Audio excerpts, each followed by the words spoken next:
Assalamualaikum warahmatullahi wabarakatuh.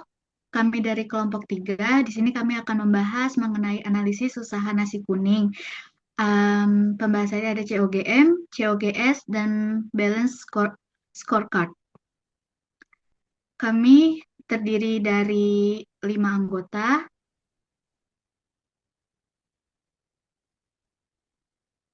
Ya, di sini ada saya, Syafa Isa Putri, sebagai moderator.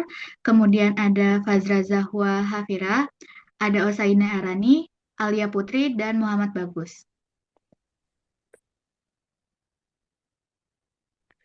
Selanjutnya pengantar analisis. Usaha nasi kuning memiliki peluang pasar yang besar karena rasanya yang khas dan harganya terjangkau.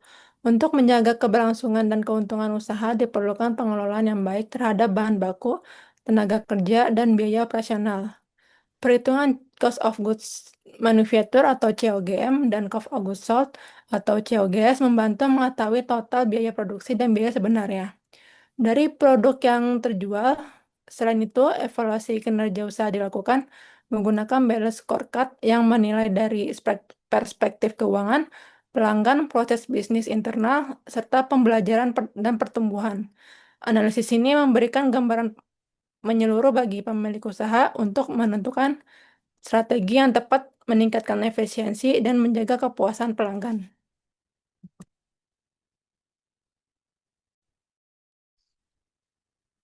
Selanjutnya ada balance scorecard.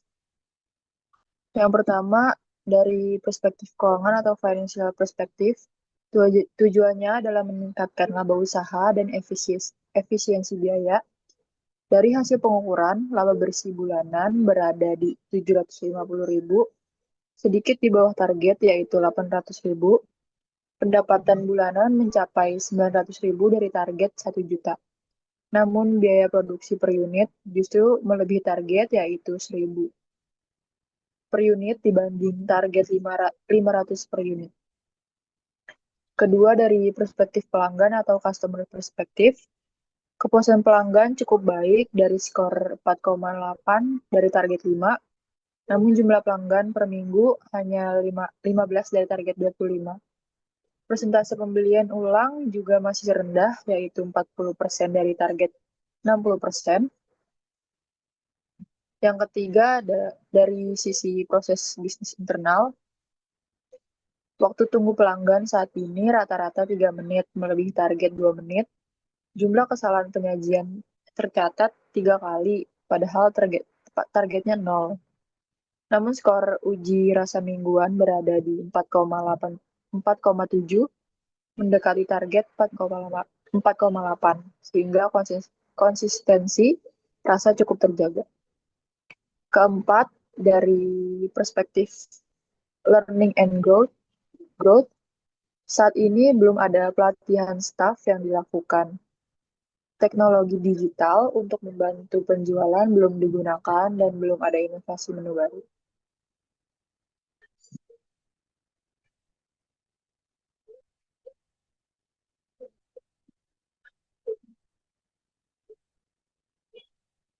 Oke, selanjutnya ada COGS. Di sini COGS Ibu Nani yang menjual nasi kuning. Yang pertama ada direct material cost. Persediaan awal tidak ada, pembelian barang ada beras 1 karung 760.000, telur 4 kilo 120.000, ayam 8 ekor 320.000, tempe 80.000, bihun 80.000, kerupuk 4 kilo 80.000, kunyit 2 kilo 20.000, bawang merah 2 kilo 102.000, bawang putih 1 kilo 40.000, santan 16 kelapa 160.000, serai daun salam dan daun jeruk 20.000, garam seperempat 3.750.000, gula pasir seperempat 5.000. Jadi total persediaan yang tersedia untuk digunakan sebesar 1.799.750 rupiah.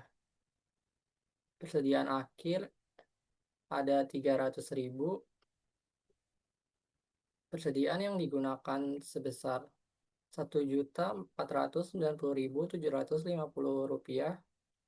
Selanjutnya ada direct labor cost sebesar Rp800.000. Selanjutnya ada manufacturing overhead cost. Di sini ada tenaga kerja tidak langsung, tidak ada. Terus ada gas Rp22.000, sewa lapak dan tenda Rp1.009.000, pasang atau titip tenda sebesar Rp25.000, mika atau sendok Rp50.000, 3 dus air mineral Rp150.000. Total manufacturing overhead cost sebesar Rp1.256.000. Manufacturing cost incurred hasil dari direct labor cost ditambah manufacturing overhead sebesar Rp3.546.750. Selanjutnya ada beginning work in process inventory Rp0. Total manufacturing cost to account for sebesar Rp3.546.750. Ending work in process inventory Rp0. COGM atau cost of good manufacture sebesar Rp3.546.750. Revenue 160 porsi. Satu porsinya 25.000 sebesar Rp4 juta. Terus ada COGS. Yang pertama ada beginning finished good inventory Rp0. Selanjutnya cost of good manufactured atau COGM Rp3.546.750. Cost of good available for sale sebesar Rp3.546.750. Dikurang ending finished good inventory sebesar Rp500.000. Cost of goods sold atau COGS sebesar Rp3.046.750.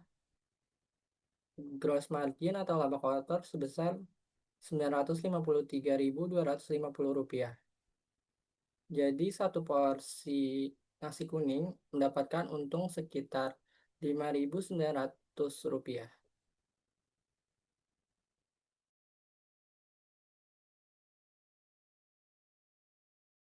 Selanjutnya ada analisis data.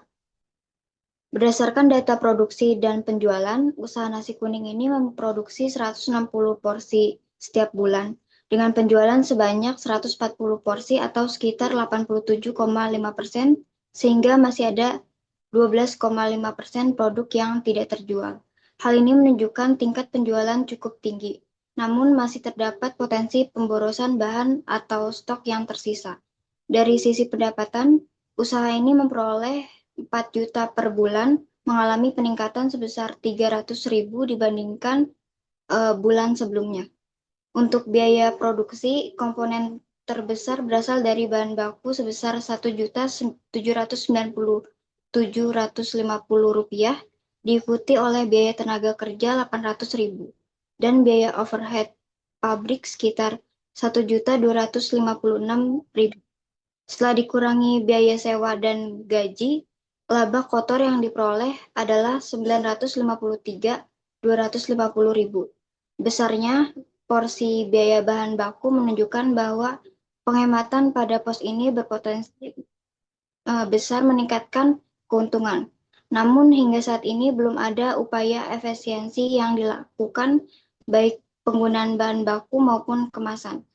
Untuk non-keuangan balance scorecard, data pelanggan, proses internal, dan inovasi menu masih minim, belum ada penggunaan teknologi pemasaran.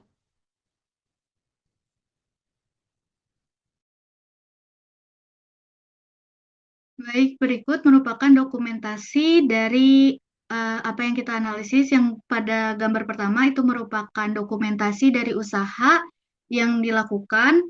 Itu ada di setiap hari Minggu saat CFD di GBK. Dan gambar kedua merupakan dokumentasi produk yang dijualkan.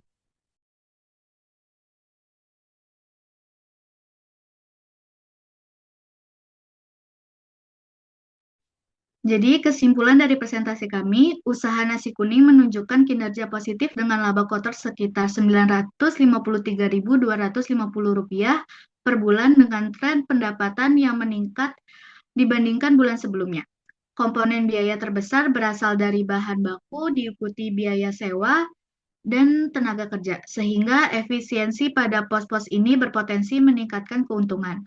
Meskipun dari sisi keuangan cukup baik, pencatatan dan evaluasi aspek non-keuangan seperti kepuasan pelanggan, efisiensi proses, inovasi menu, dan pemanfaatan teknologi masih minim.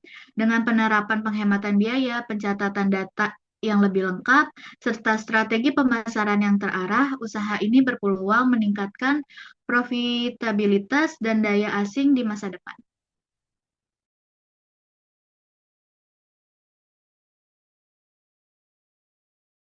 Baik, berikut adalah presentasi dari kelompok 3. Terima kasih atas perhatiannya. Wassalamualaikum warahmatullahi wabarakatuh.